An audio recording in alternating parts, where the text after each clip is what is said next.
Εδώ βλέπετε την περίπτωση που χάσαμε αρκετά δέντρα λόγω της έλλειψης εδαφικής υγρασίας, κυρίως στο βάθος που έπρεπε να ποτίσουμε. Και αυτά είναι τα κενά τα οποία θα έχουμε καλύψει με αντικατάσταση δέντρων. Όχι μόνο σε αυτό το σημείο και σε άλλο σημείο, όπου το έδαφος ήταν οριακά, μπορώ να πω, πολύ στραγγερό σε σχέση με τα άλλα. Τα δέντρα δυστυχώς έχασαν την κεντρική τους ρίζα και αναγκαστήκαμε να τα ξεριζώσουμε και να τα αντικαταστήσουμε.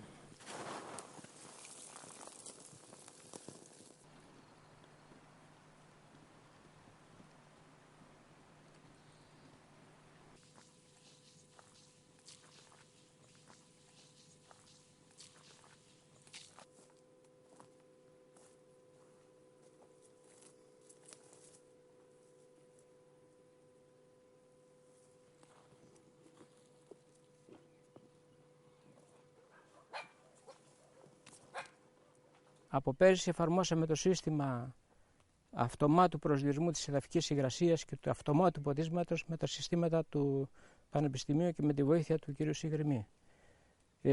Έχουμε μια πολύ σαφή βελτίωση της κατάστασης. Τα δέντρα μας έχουν καλύτερη εμφάνιση και ευελπιστούμε σε καλύτερες αποδόσεις.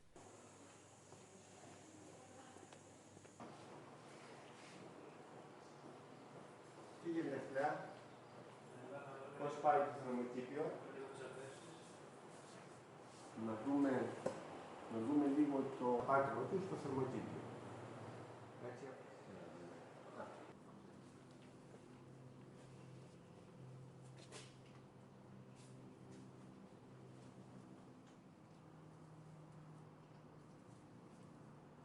The action that we need to also conserve water in the real field is where I am also very active, and the flow aid that we are going to discuss, how we can apply the water to the plants with minimum amount of losses, and then how we supply the right amount to the plants to maximize the water use efficiency.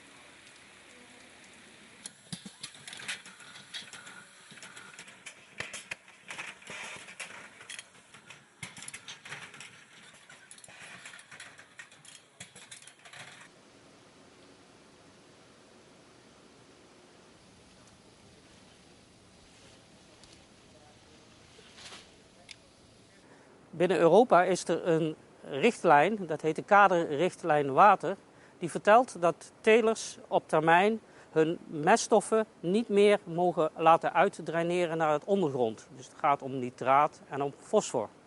Om voor telers nu inzichtelijk te maken hoeveel water en meststoffen er uitspoelen naar de ondergrond, hebben we hier een lysimeter geïnstalleerd. Een lysimeter is een hele grote bak die hier een oppervlakte heeft van 4 vierkante meter en een diepte van 1 meter ongeveer. En in die bak vangen wij het water dat draineert op en we meten hoeveel die is.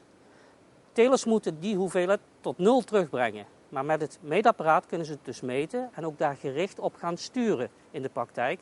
Om zo te voorkomen dat die meststoffen gaan uitspoelen naar de ondergrond.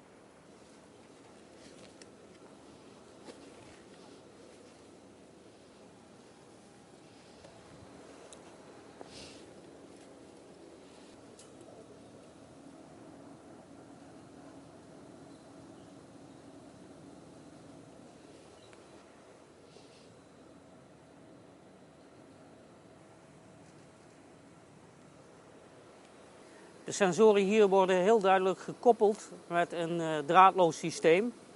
Dat betekent eigenlijk dat de mensen uit het onderzoek, maar ook de telers, waar ook, ze ook zijn, als ze toegang tot internet hebben, kunnen ze altijd hun sensoren uitlezen.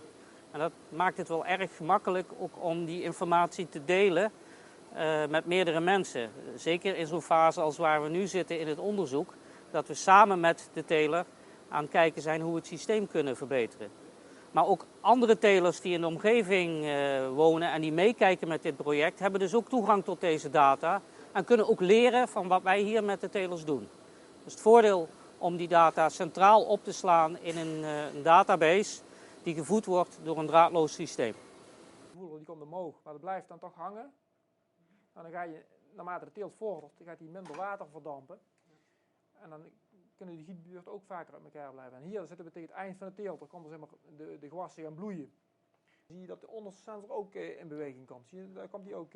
Door het project en de experimenten die we in al deze landen hebben gedaan, hebben we tot nu toe al gemerkt dat we tussen de 10 of 40% aan water kunnen besparen. En ook best een aantal procenten aan meststoffen, 10% meststoffen, kunnen besparen. Dus dat is een enorme verbetering al van de watergebruiksefficiëntie.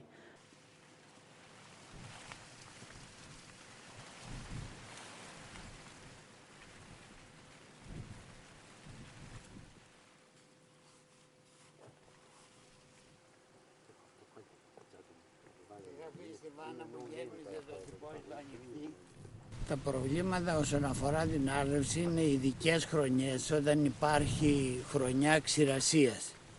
Τότε, εάν δεν πάρει το φυτό την ποσότητα του νερού που του είναι απαραίτητη για να θρέψει την παραγωγή, θα υπάρχει πρόβλημα στην παραγωγή, δηλαδή θα έχει στρες στο σταφύλι, δεν θα έχει τα αρώματα, δεν θα έχει το πομέ που χρειάζεται, το χρώμα που χρειάζεται.